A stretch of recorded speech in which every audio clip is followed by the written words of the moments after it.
Welcome to the German Council on Foreign Relations, DGAP, and welcome to our Thursday morning briefing series. My name is Jan Stöckmann, and I'm head of the Director's Office here at DGAP, and it is my great pleasure to be chairing this morning's briefing. Today, we are looking at the new European Commission that Commission President Ursula von der Leyen proposed last week. We will talk about the composition of the College of Commissioners. For the first time, it includes a Commissioner for Defense, Andrius Kubilius from Lithuania. Politically, the new commission is shifting to the right, with Raffaele Fitto of Italy's far-right Fratelli d'Italia set to receive one of the executive vice president roles. Meanwhile, von der Leyen's main internal opponent, Thierry Breton, is no longer part of the team. But besides the composition, we will also talk about the approval process in the European Parliament, written questions, committee hearings, and the final vote in the plenary. And we will discuss likely policy priorities and potential for conflict in the new European setup. To do so, we have an excellent panel lined up. First will be Almut Möller, who is since this summer Director of European and Global Affairs at the European Policy Center in Brussels. From 2019 to 2024, she was State Secretary and Plenipotentiary of the Free and Hanseatic City of Hamburg for International and European Affairs. Prior to that, head of the Berlin office at the European Council on Foreign Relations, ECFR, and most importantly, of course, from 2010 to 2015, head of the Europe program here at DGAP. Glad to have you, Almut. Next will be Klaus Welle, who was from 2009 to 2022 the Secretary General of the European Parliament. He started out working at the CDU headquarters in Bonn before working as Secretary General of the European People's Party from 1994 to 1999. He is now chair of the Academic Council at the Wilfried Martens Center for European Studies, and also holds various visiting academic positions at the LSE, Leuven, and in New York. Glad to have you, Klaus. Thank you. Last but not least, our own Shahin Vallée, who is a senior research fellow in the Center for Geopolitics, Geoeconomics, and Technology here at the German Council on Foreign Relations. Shahin has served inter alia as economic advisor to Emmanuel Macron at the French Ministry for the Economy and Finance, and also as an advisor to the President of the European Council, Herman van Rompuy, from 2012 to 2014. His research focuses on European economic affairs, the Euro area, and international financial policy. Welcome, Shahin. Thank you. Now, before we begin, just a few housekeeping announcements. We would like to remind everyone that this event is being recorded and will be uploaded subsequently. We will kick off our conversation here on the panel with about 5 minutes of intro remarks each, and then open up for questions after about 30 minutes or so. If you'd like to ask a question, please raise your hand, and when invited to speak, keep your question or comment relatively short so we can pick up as many as possible. Finally, just a word of thanks to my colleagues supporting the DGAP morning briefing series, including Milan Nitsch, Henning Hoff, Julia Löwer, Helga Beck, and many others. Now, without much further ado, over to you, Almut. What's your take on the commission that was proposed last week on the 17th of September? Good morning, Jan. Thank you very much. And good morning, everyone. Always good to be back at the DGAP. I just thought I'd kick this off with a couple of general reflections and then, go deeper into what you asked me to do. One general reflection is that, of course, we all know, because we know the EU treaties, that this is a rather unusual process compared to how national governments get into place. So I don't want to get deep into the weeds of constitutional questions of whether to call the Commission a government or not, but I'm just, for the sake of the argument, going to do that. And with that, say that this has been a rather complicated process again, of course, for Commission President von der Leyen, because what she's been doing with great effort and energy is, on the one hand, go around member states to get a nomination for her commission, for her college, for her cabinet, so to speak, that then needs to reflect majorities in the European Parliament. So that is not an easy thing to do. This is a rather complicated game of chess. We know that in the EU context that also include other considerations, including the one on gender balance that von der Leyen put forward, even though she knew, I believe, quite early in the process that she wouldn't succeed with that, yet had some success. and the composition of her executive vice presidents and the nominees she put with that suggests that she really places emphasis on the subject matter. But really just to say, this was, again, a complicated process. But for me, even though it is, of course, very interesting and relevant to dissect that as we're doing this morning, I would also like to point out that in assessing how this big body will work, and it is a big commission, we will have to see once the process, the approval in Parliament that Klaus Welle will talk about, where we'll likely see some controversy, as you pointed out as well, Jan, how the European Commission is then going to go into motion. And that is something I will return to at the end of my short presentation.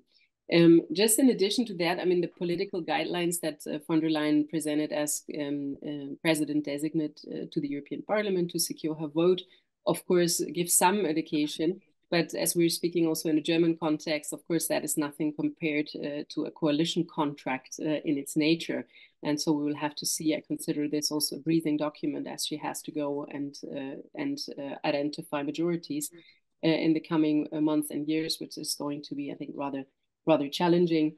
You also pointed out that indeed her commission reflects the political situation in the European Parliament following the European elections, which I think is a normal fact of life. And probably we can see that over the years as, you know, the sort of the process of having a more political environment for the European Commission has really started to materialize more and more after ongoing European Parliament elections. This is something of a process that we see von der Leyen, of course, more experience in now, because she goes into her second term in office. And I think this is actually gives her a good position at this point in time, because it is a rather complex juggling of various policies and also personnel questions and resources questions that she has to handle in the coming years. Should, of course, and that is the process remark, should her commission college be approved by the European Parliament. We'll talk about that later. Now, when it comes to the composition of her commission, we can see that she rejigged some of the portfolios, by and large reflecting the new situation in Europe. We witnessed that, of course, over the past years, and also in the political debates. The question of European security has become of primary importance, needless to say. And the people that are part of the team, you mentioned the new defense commissioner position here. Kaja Kallas, very strong and articulate leader on confronting the Russian aggression. And, you know, all these things point into the direction, if you also look at the mission letters, that this commission takes European security very seriously. Here again, it will be interesting to see how this will play out with regard to member states and sort of EU-NATO angle. But this is clearly visible. The second pillar, of course, competitiveness, which also played a very strong role in the political debates ahead of the European Parliament elections. There's another emphasis on that. And then, of course, she continued her way of mapping out overlapping competencies, which gives us an idea about how she wants to work with her cabinet, which is probably a more modern way of looking at governing in structuring missions and mission letters that give a chapeau idea of joint objectives for each and every one to work on. Just to mention a better regulation, still the climate agenda with comparison to last round, of course, has been sort of scaled down in relevance, and we know the reasons for that, but it is very much still in the mission chapeau letter and what von der Leyen wants to do and achieve. Then we have the reference to the Draghi and Letta and incoming minister reports, which gives us some ideas. The need to look at the MFF very thoroughly. This is something, of course, needless to say.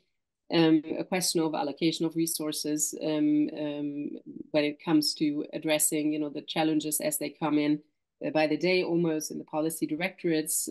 So this is all sort of something that she would want to work the whole commission on. And then she looks at identifying areas where she would want her team to collaborate. I think I said that earlier, that she continued to work with the executive vice presidents with a larger number here. And I think it'll be very interesting to see how she brings this big machinery into motion. And here, I just want to leave it by saying, well, there's, of course, a very relevant interest in trying to dissect and trying to understand what we see in front of our eyes now means for a future European Commission in motion. I think it will be very relevant to see how interaction plays out, not within the European Commission necessarily, or even not with the majorities in the European Parliament. But for me, the decisive battles will have to be fought on both on European security and competitiveness between the Commission and member states. And so here we see, I think, an increasing sort of gap between what is politically thinkable, feasible, and much will depend, of course, on von der Leyen working with Costa, very renowned and respected former leader in his own right. But I think this is something we should really keep in mind and perhaps discuss later at this stage. Thanks. I won't take more time. Thank you so much, Almut Möller, for this. And indeed, I think it will be really interesting to talk more about how the arrangement of portfolios that von der Leyen did in this new commission setup, which some have commented on, will make things smoother and easier for her, how this will play out. But let's return to this question later, and for now, hand over to Klaus Welle and hear more about the process ahead. What is to be expected? Yeah, thank you very much. Let me make some general remarks first. I think the composition of the Commission is the attempt of Ursula von der Leyen to gain stable majorities in both chambers of the European Union, the European Parliament, and on the other side, on the Council side, the states. Clearly, when you look at the distribution of portfolios, the big member states will be very happy. A Polish commissioner can deal with the budget. An Italian commissioner can deal with major funds.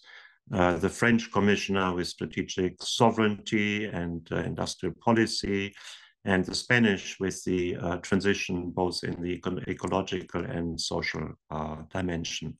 But also smaller member states. I mean, a Lithuanian commissioner being able to do defense, an Austrian commissioner being able to do migration, a Greek commissioner being able to deal with tourism.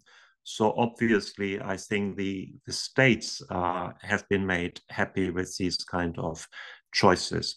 But she also has to look at the European Parliament. Von der Leyen was the lead candidate of the EPP, who has won the 6th consecutive election now ever since 1999.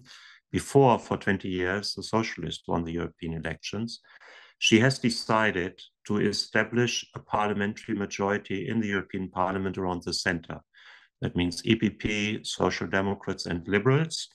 And towards the end, also a majority of the Green Group supported her, not the French Greens, not the regionalists, but a majority did. And she has been able to do that because she did months of successful negotiations on both persons and programs. In case of the EPP, I would say for a year. She changed tack on agriculture, on competitiveness, I would say 1 year ago in the autumn after very severe criticism. So ever since, there have been very detailed discussions, not only with the EPP, also with the Socialist Group, also with the Liberal Group, completely different than 20 years ago. The European Parliament nowadays is also setting the program and also has its say on who should take over which portfolio. In the frame of this legislature, the new thing is that there's no progressive majority. In the last parliament, you had a majority of the left, the Greens, the Socialists, and the Liberals, which sometimes came into play, for example, very ambitious proposals on climate change or cultural issues. That majority doesn't exist anymore. So the EPP is in this parliament much more center place, as it is in the Commission, as it is in the Council. Council, for the moment, a majority of governments are EPP-led. So this is reflected also in the policy priorities and the policy guidelines, with competitiveness and defense as the first two priorities. Nevertheless, she needs a stable majority. And therefore, I see her composition of the Commission as an attempt to do whatever she could do to relatively strengthen the Social Democrats and the Liberals. In both cases, 2 executive vice presidents. And with the Spanish Commissioner, Rivera, you see, responsible for ecological transition, also competition, she puts her into a very, very strong position. And the Spanish is not just the Spanish government, it's also the group leadership in the European Parliament with Irache Garcia. And I think that this might have been an element that has secured her the very strong support of the socialist group and quite united. She has also opted to potentially enlarge her majority in the parliament where it might be necessary on some issues. Let's think, for example, about migration, where the Green Group last time voted against the Migration Pact last April by giving a key position to Fitto from Fratelli d'Italia. So Meloni has not been punished for not supporting with her members her election in the European Parliament. They are, let's say, part of the game. And that's increasing her space of maneuver because she, yes, can enlarge to the left, but she could also, in case of necessity, for example, on migration issues, base herself on some support on some parties to the right of the EPP. The hearings now, which are coming up, have a double function. A, they are an additional opportunity for Parliament to have impact on content. There will be the attempt in these parliamentary hearings to get concessions out of individual commissioners in their policy fields in favor of parliamentary priorities. I know in 2019 we had a similar exercise. We had a written document afterwards with all the commitments of commissioners, which were then followed up over the time, and people were held accountable for the commitments they made, but they're also held accountable for commitments they don't make. Of course, it's also on the persons, and traditionally the parliament normally has rejected 1 or 2 of those commissioner proposals. Would be pure speculation now to say who, but I think that the Hungarian commissioner probably is relatively weak and vulnerable in the process. He has not gotten a dossier which is close to the heart of Hungary, with being responsible for health, where there's very few competences for the European Union. And it's, again, pure speculation, but Belgium has offered to present a commissioner which is quite contested in her own country for her, how she handled her function up to now. Nevertheless, we should always keep in mind the overall approval of the Commission is not in danger and never in danger. It's never in danger at this stage because there are so many interests coming here together of all the different parties. So the election of the Commission President herself is a dangerous moment, but the approval of the Commission is going to happen. Thank you so much for these insights. And there's a lot to come back on in a moment. But for now, let's hand over to Shahin. This was actually a good segue into the policy priorities and likely scenarios after the new commission is approved. Over to you, Shahin. Thank you. A lot has been said, so I will be brief so that we can jump into the discussion. I would stress maybe one important evolution that I see in the structure of the commission and the portfolios. Last time around, we only had 3 executive vice presidents. This time, there are 6. And it seems that this commission is evolving into something that is more clearly, and this has been a fairly long process, I think, over the last 2 or 3 iterations, into a much more presidential organization and a lot less collegial. And I think this is a function also of 2 things. One is enlargement is effectively, I think, leading to a centralization of power into the hands of the president. And 2, I think the greater executive role that the commission plays is also creating a tendency to centralize power. And I think that's an important dynamic, which I think is best maybe illustrated in the friction between Breton and President von der Leyen and his eventual I wouldn't say dismissal, but the President von der Leyen asking for another candidate. I think that's a clear sign that the president doesn't want internal contestation and doesn't want to fight on a number of policy issues in the way that she had to in the past term. So that was a segue to discuss the substance. I think there were a number of interesting and smart moves by the president of the Commission. First, and this was mentioned by Klaus, the framing provided by both the Letta and the Draghi report, I think, helps to set the priorities for the Commission and give them sort of moral or intellectual authority. And I think that's very useful. And second, I think the president has been quite smart in the way she designed the portfolios, in particular, I may say, on the areas that I follow, to place a French executive vice president in charge indirectly for economic affairs. And I insist on the term indirectly, I think is brilliant, because it really means that Valdis Dombrovskis is going to be in charge of setting the direction, for instance, on the implementation of the European fiscal rules. And that will be eventually rubber stamped by Stéphane Séjourné, and will kind of tie the hands of France in negotiating movements there. So I think this is a pretty smart move.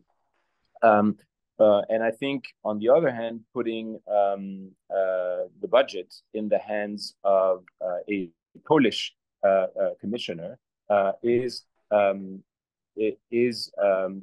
very important to basically remove that discussion from the heart of a discussion that could be a polarized discussion between the North and South, or between sort of Germany and Italy. So I think this was a very smart tactical move. It still leaves us, I think, with a very difficult question, which is, what is the EU going to do on some of the critical files, namely the EU budget and NGEU?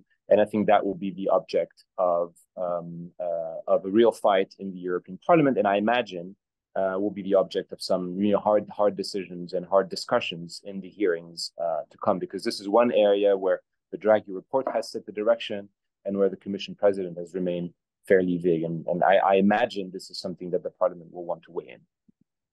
Thank you, Shahin. Let me ask you a quick follow-up question, because I was hoping you would tell us more about how you think that the announcement of the new composition of the Commission makes a difference, if at all, on the files you just mentioned, and especially on economic policy. Perhaps you could also say a word about the Draghi report for those of us in the audience who don't know about it, what it is. So I don't think the personnel make a huge difference, although I would think that Breton, despite the qualms around his style, has been a fairly effective commissioner in the areas of defense integration and industrial policy. I don't have the impression that we have as much a heavy hitter on these topics now than we had in the previous commission.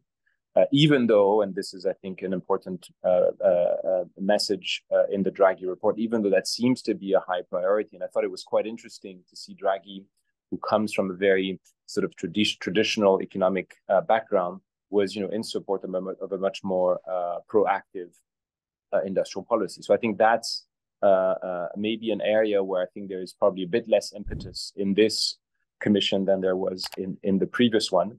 I think on fiscal issues, it's very unclear. Keep in mind, we've just adopted a new set of European fiscal rules that we have to implement for the first time. But there were hopes that this topic could be reopened. I don't see in this commission a great sense of appetite for that. And I think on trade issues, this is not something that's heavily affected by this new administration. So to me, the real sort of point of question is what will happen on European fiscal integration, namely the design, the shape, and the focus of the next EU budget. And that is something that is rather clear in the Draghi report, where he's calling for a new 800 billion NGEU program, a larger EU budget, and where the Commission has, for the time being rather discreet, and maybe the Parliament is going to be pressing the hand of the Commission there. Mm-hmm. Thank you. Before I open up for questions and comments in the audience, let me give Almut Möller a chance to react, because I noticed that you've been taking notes on what your colleagues said, and perhaps raise the question again that Shahin raised about the new College of Commissioners being a more presidential one rather than a collegial one. Do you agree with how Shahin mapped things out? And chance for you to react to what Klaus Welle said as well. Yes, and happily. Yes, and I'm a bit old-fashioned, taking notes in a little, or rather big book here, because this is really interesting and for me to chew on. Just a quick reaction to Shahin's point on, you know, everything that was put forward in the Draghi report that points towards more Europeanization. I think here is a perfect area where you can see member states, including the one that the German Council on Foreign Relations works in, will find difficulty, not only with, you know, thinking about next generation EU follow-ups, but in other areas as well. And so here is a perfect example of where my sense is that, you know, the kind of the fault line and the controversy will not be so much between the European Parliament, unless, you know, there is clearly the very strong coordination with the relevant national governments, but I think it's more complicated than that. This will be sort of a more pro-European and Europeanizing agenda between the Commission and the European Parliament, but in key member states, this will be a very big battlefield that she'll have to fight. On the role of the president herself, I agree. I think Ursula von der Leyen knows well what it takes now, because she's done this before. And we described the difficult process and the careful crafting of trying to match the needs of winning majorities in Parliament on the one hand, and keeping on board what member states wanted to see in their commission. Now she keeps a strong hand. I find actually quite interesting, and, you know, Shahin, to react to your points about Monsieur Breton. Some of the commentaries, you know, I kind of say, yeah, why would she ever want to keep someone in her government? Can you ever imagine really a head of state or government that would find it actually normal and comfortable to have that kind of public opposition? You know, this is a college that, of course, is led by a president who wants to be the leader on this. And, you know, I'm not saying that there can be controversy and that there can be debates within a college, but I think she made very clear her aspiration to lead this, and to also make sure, while voices might differ around the table of cabinet of the college, that there needs to be a joint ownership of what she wants to achieve.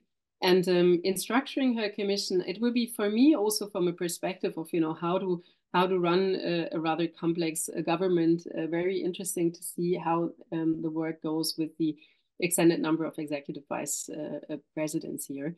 But I think it's early to tell what this will look like in greater detail. Just a couple of quick reactions. Thank you so much. Allow me to invite everyone in the audience to come forward, raise their hands and ask questions. I see hands up. Tom O'Donnell, go ahead, please. Introduce yourself and say who your question is addressed to. That came quicker than I expected. I'm Tom O'Donnell. I'm with the Wilson Center in Washington. I live in Berlin. I teach here and work on energy and geopolitics. What I understand what colleagues or experts are saying about von der Leyen, but I would ask you to address her strategic doctrine, you might say. And the problem is, you know, going back to the 2 commissions back, there is this high point where this idea of what's now called the just transition or Green Deal was supposed to be the basis for reindustrialization of Europe. It was supposed to be the basis for a 4th industrial revolution, to leapfrog the Americans, to have high employment. And the problem is, in her first, this is in decline, in her first commission, we had the geopolitical impact, and suddenly she was the geopolitical commission. That's gone. And now, we have the deindustrialization, which is quite opposite to what the strategic doctrine said would happen. And you can see the heart of the crisis here in Germany, you know, and somewhat less in other parts of Europe. She's not addressing this. She has appointed Mrs. Teresa Ribera as the first executive vice president. She might as well appointed one of the heads of the Green Party here, and she's also in charge of industrialization. So it's a doubling down rather than a rethinking. And they're patently anti-nuclear. The energy commissioner is also patently anti-nuclear. This is a big disaster for the countries in the East, in my opinion, who want to build nuclear as a more rational basis. So if somebody could talk about this sort of, I would call it the strategic doctrine of the EU, and she embodies it at the present time. Mm-hmm. Thank you so much. I'm sure that Shahin has something to say on the industrial policy side of things as well, but allow me to give Klaus Welle a chance to respond on the strategic nature of this new commission as Tom framed it. Over to you. Yeah, the geopolitical project is not gone at all. I think it's absolutely confirmed. We now have a commissioner for defense. By the way, we've proposed that in the Martin Center already 1.5 years ago to have a commissioner for defense. And that's somebody from Lithuania. He knows what he's talking about. I mean, military experts are saying we maybe are having 5 or 6 years after the war in Ukraine has ended for Russia to be able to aggress us. And when you have a look at the mission statement of Mr. Kubilius, that's making very clear reference to that. So I think defense will be one of the key points. That's, of course, also linked to budget. We've seen in the Ukraine war, Russia's war against Ukraine, that NATO and the EU have become complementary. We can do what NATO cannot do, NATO can do what we cannot do, and now we have to go to the full, and the MFF will be the battleground for the money that will also be needed. It's also interesting, the Draghi report didn't come by accident, I'm absolutely sure. He's writing a report about competitiveness, and that report about competitiveness has, in one of the 6 chapters, a chapter on defense. Basically the question is, how can we be competitive? How can we increase our productivity, which is the core of the issue, faced by state capitalism in China and venture capitalism in the United States, which both serve to create monopolies, and we don't with our traditional structure. So I think we will have an increased debate about the role of the state in the economy as well. And it's clear that on competition policy, we are moving away from having a look at the competition in one member state, rather to have a look at what is the optimal size when we look at the European Union as a whole. Thanks. Over to you, Shahin. No, maybe a quick reaction to what Almut said about the tension between Breton and von der Leyen. And I of course, appreciate that as the president of the commission, you would want a commission that is as united as possible. But at the same time, that's, working in an environment where you assume the commission to be a fairly presidential system, when I think a lot of member states imagine the commission to be a lot more collegial and a lot flatter. And so I think, as we are in this transition, there are these frictions. On the lack of a strategic compass for this commission and for von der Leyen, I would tend to side with Klaus. I think there are a number of areas where there is a lack of clarity, but I think the broad direction of travel has been set fairly clearly. I tend to agree that on defense, a lot more can and should be done, and that remains the object of a strategic lack of clarity there.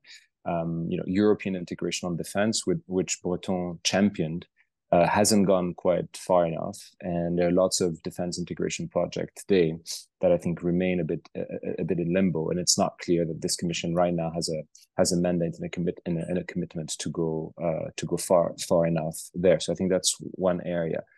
I think on an industrial policy, it is pretty clear from the Draghi report and even before that there is an inflection point, and that the role of the state in industrial policy is now generally more accepted. So I think that is, a shift that is clear.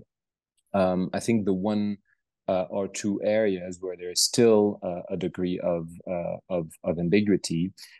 One that was mentioned, which was energy policy and the role and space for nuclear energy. I think that's true that it remains a point of contention. But I think more importantly, than, how much the Commission supports nuclear energy.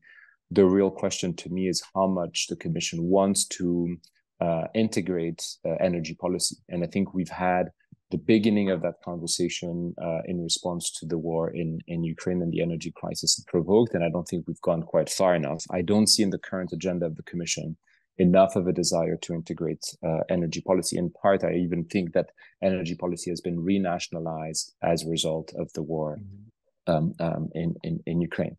And the last point, which Klaus has mentioned too, but I think which remains a central question mark, and I think one source of lack of strategic clarity, is what do we want to do with the budget? And I think on this, the president of the Commission hasn't been clear enough, and this Commission is operating without a clear mandate. Sadly, I don't think that clear mandate is going to come, in part because Germany is in the middle of an election cycle, and I don't think we'll have much clarity from Germany until the next general election in 2025. And I imagine that when we have possibly a new chancellor in Germany early 26, he or she will not be able to take a big decision on fiscal integration in Europe without knowing what's happening in France with the elections that will be due then in the spring of 2027. So I'm afraid we're entering, for these strategic issues, a real period of uncertainty and limbo that will not be lifted until the end of or the middle of 2027 at best. And that, I hope the Parliament can move these lines. I hope internal debates inside the Commission can move these lines, but I don't see that moving very quickly. Mm-hmm. Thanks so much, Shahin. I would love to hear more about foreign and security policy, actually, because we haven't really talked about what it means to appoint two Baltic commissioners for those portfolios and what the new Commission can achieve in these areas. We are German Council on Foreign Affairs, after all. But I also want to pick up a question by Professor Gabriele Abels of the University of Tübingen in the chat about equality, von der Leyen not nominating a commissioner for equality in the role of anti-discrimination policy in the new cabinet. So that's one question. And I want to pick up another question by Philip Hirsmensel, who's put his hand up. Over to you. Thank you very much. I also work in the field of energy, but renewable energy mainly, but I strongly oppose or would doubt what Thomas has said. But my question also, unfortunately, goes in the direction of energy. I agree that we've seen massive renationalization, and my question would be, how can the Commission sort of get a new drive towards a more coherent European energy strategy? I don't want to make this too much about energy, but we have a debate in Germany about the bidding zones. Germany has one big electricity power market, bidding zones. Most European countries have several. Italy has 5, I think. And so there's a big internal debate about Germans not wanting this. The European side is very, very clear that, and has been for many years, that Germany needs to split up. And that's just one of many examples of where we have sort of short-term national interests, or they're not really short-term national interests, that at the end of the day, if you sort of add it all up, just make energy needlessly expensive, and at the end of the day also will prevent a successful energy transition. It will just make it just all more expensive, and at the end of the day we have to change. So how can we be more strategic with that? And then related to that, also to the question of industrial policy, and there's been a lot of lament about sort of being too dependent on China and talk of being more independent, but all the small, sort of very small pebbles that have been started, like the Northvolt battery factory, are in big trouble, where we see German car makers completely losing their ground to Chinese EV makers. At the same time, we see something very similar to what's happened with the solar panels, that the Americans are closing their market, which will then obviously mean that all the cheap EVs come to Europe, which is exactly what happened with solar panels last year, and then drop prices even further. So how are we on a coherent strategy that goes beyond sort of announcements and has some more substance to it? Thank you so much. Okay, now we've got a whole array of fields of questions, really. A coherent energy strategy. Got a question about anti-discrimination and equality. And we've got questions about foreign and security policy. There's another one by Abby Watson from GPPI in the chat about the role of the Defense Commissioner. Now, I wonder if we could go in the order that we started. Almut, Möller, Klaus, Welle, and Shahin, and feel free to pick the questions that you feel most qualified to respond to. Almut, would you like to start? Thanks, and I'll start with the foreign and security policy angle. I think looking at the High Representative, this is a very good choice. Kaja Kallas is of high caliber, strong transatlantist, someone who's been very clear voice amongst Europeans on confronting the Russian war of aggression. Someone who understands the need to align EU and NATO ambitions, which I agree with Klaus Welle. The EU and NATO have come quite some way compared to probably 10 years ago, but still I expect quite a few, if only irritations, but certainly that there is a lot that needs to be sort of aligned and sorted out for this to work properly. If we look at the mission letter of Kubilius and again, someone from the Baltics who is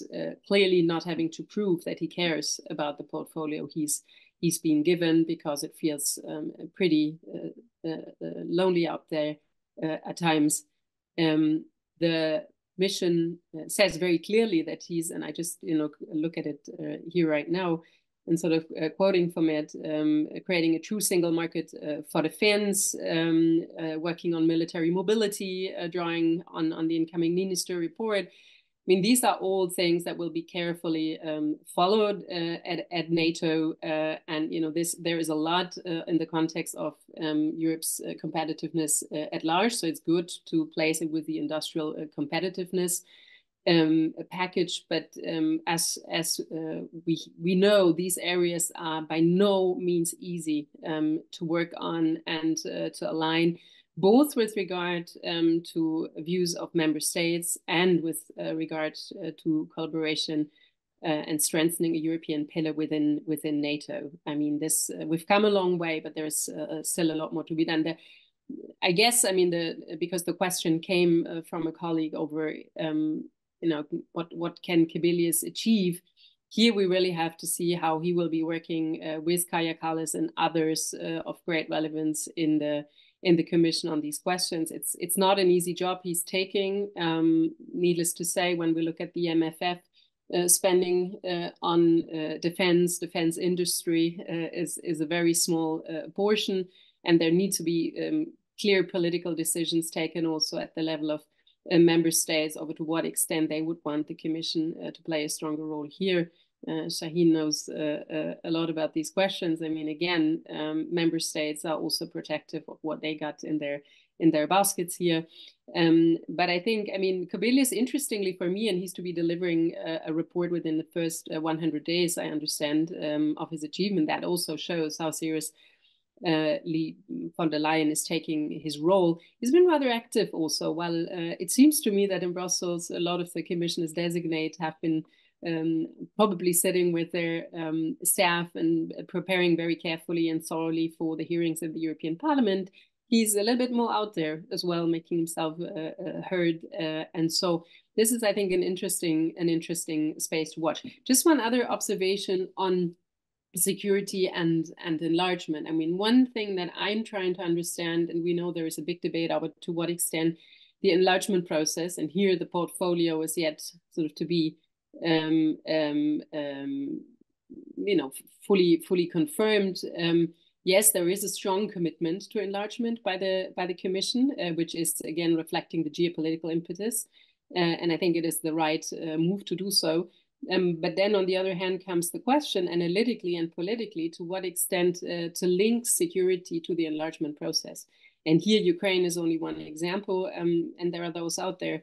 It will be good to hear also from colleagues at DGAP working on this, who say, well, let's keep the enlargement process as it is, because including a great deal of security into the chapters beyond what we've seen so far would overburden process, and it's nothing that would help. It would leave both the European Union and also accession candidates in an impossible situation. And others would argue, well, this is really the key question to be addressed with regard to our neighborhood. How could we possibly not integrate security in a more thorough way, including with resources? So this, I think, is a very important question to look at.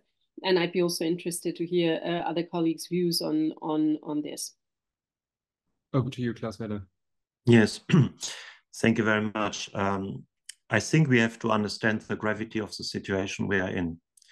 If the American security guarantee is not perceived to be credible, which might be the case, depending on the outcome of these elections, there might be a military attack of Russia on the territory of the European Union in the next 5 years. And unfortunately, we do major integration steps normally only with the back to the wall looking into the abyss. But in defense, that's a bit too expensive. So this MFF and this commission is a kind of commission of the last chance to get serious again and to be able to defend our own territory and our member states. And I think that's what COBID is going to do.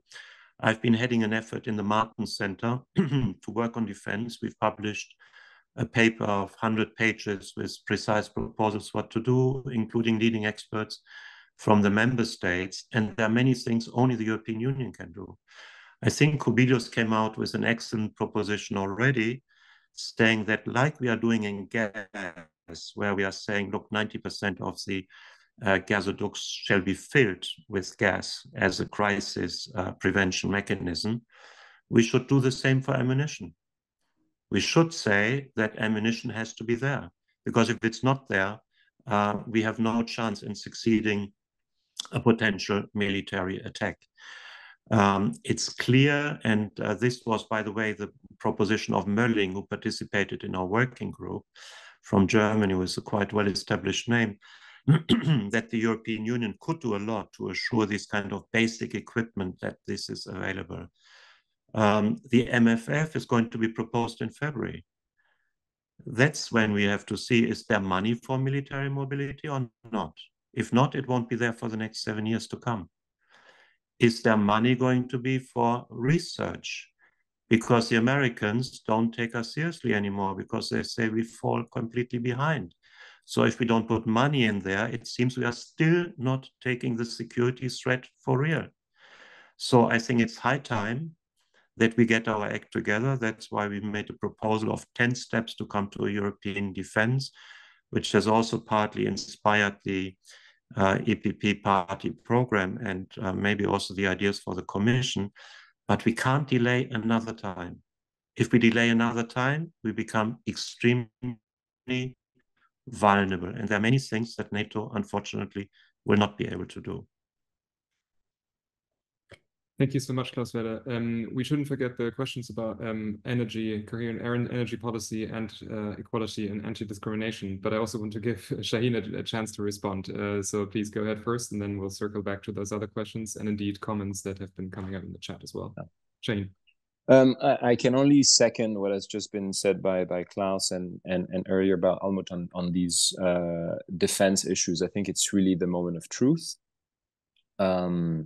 And I am sadly a bit in doubt about our ability to do enough.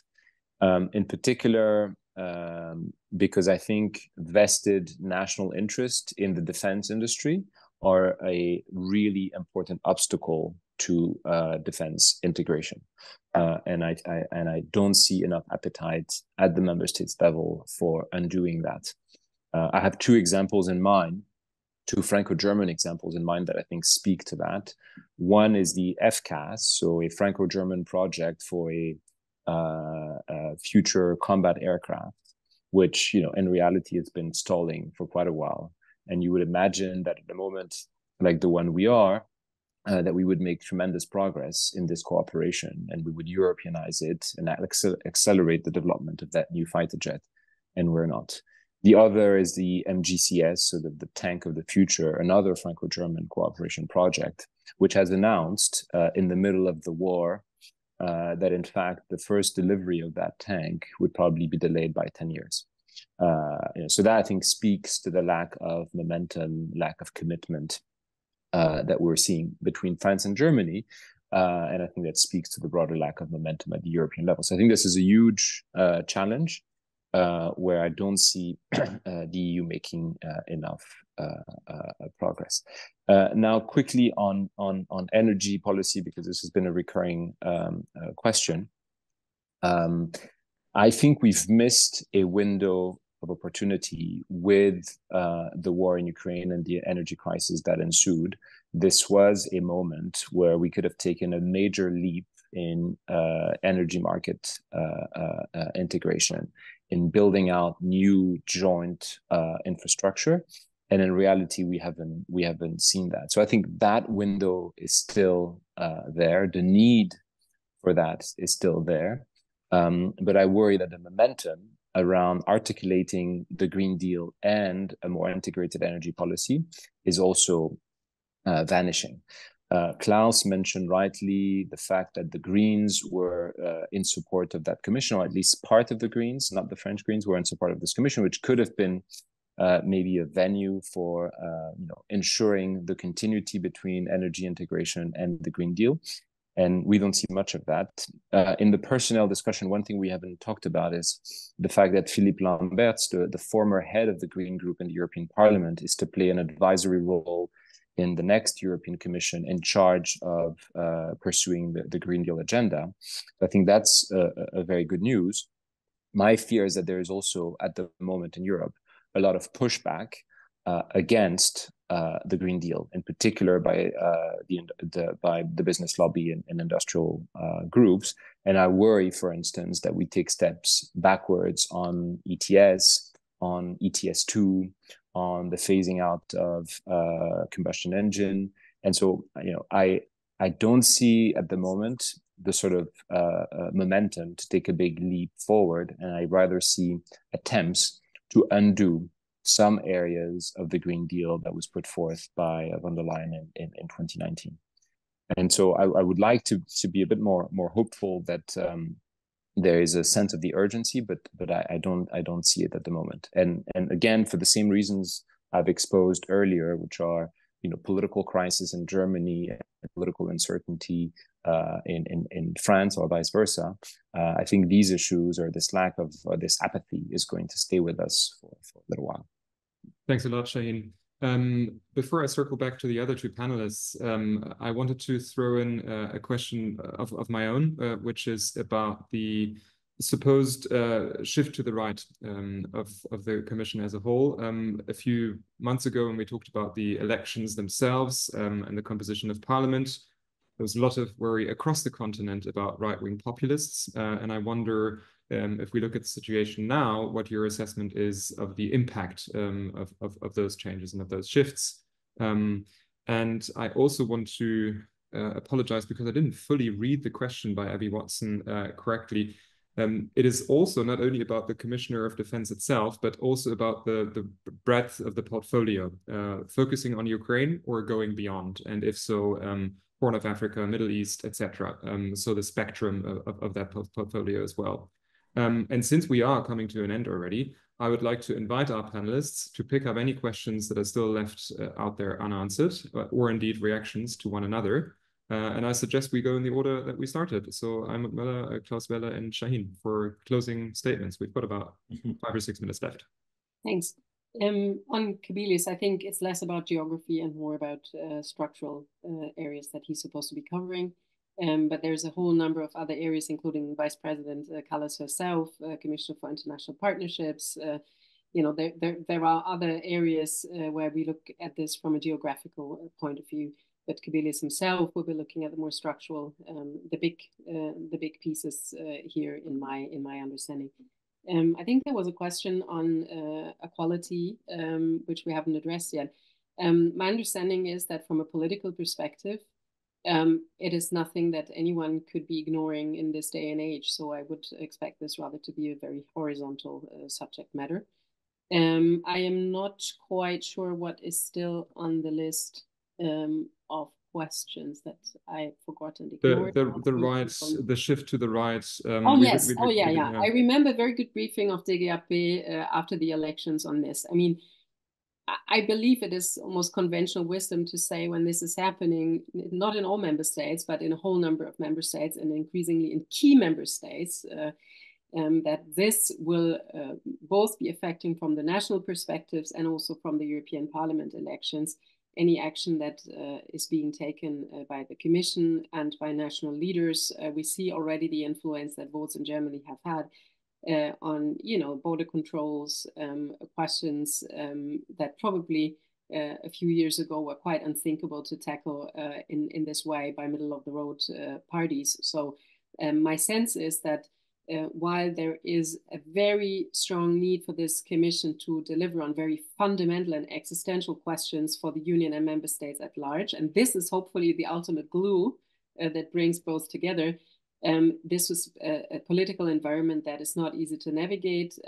As we discussed, I mean, the majority is secured in the European Parliament around the center that Klaus Welle described, but I believe there will be very strong attacks from the extreme, both extreme right and left, both at the level of the EU and of member states. So this is something to live with in the coming mandate. Thank you, Almut Möller. Over to you, Klaus Welle. Mm-hmm. Yeah, I think populism is the revolt of the lower middle class. You have in the scientific literature, these parties are called unconventional workers' parties. And when you see AfD in Germany is overrepresented with workers, FPÖ in Austria is overrepresented with workers. There was an analysis of the vote for Le Pen published in the Financial Times. By far, they had the highest percentage of what they called défavorisés. So these are people who are especially hit by crisis, rising energy prices, rising interest rates, rising housing prices, rising food prices. And it means, from my point of view, we have here a social issue which has been overlooked. And in the policies we are conducting, including in climate policies, but not only, we need to be more aware of that the effects on different parts of the society, of the population are different. And the weaker part of the population has to be taken more strongly into account. Shahin. Just addressing this lurch to the right, I take what Klaus has just said.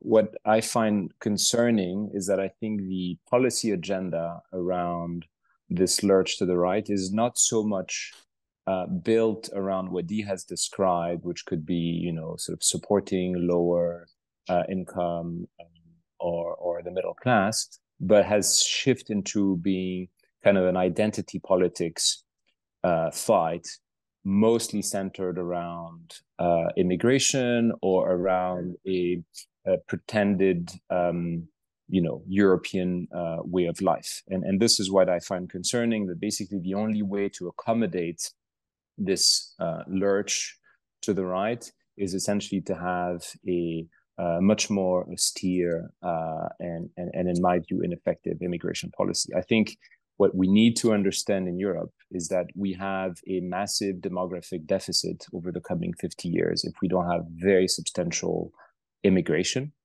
And what we need to do and build the policies for is not a fortress Europe, but a very successful immigration policy.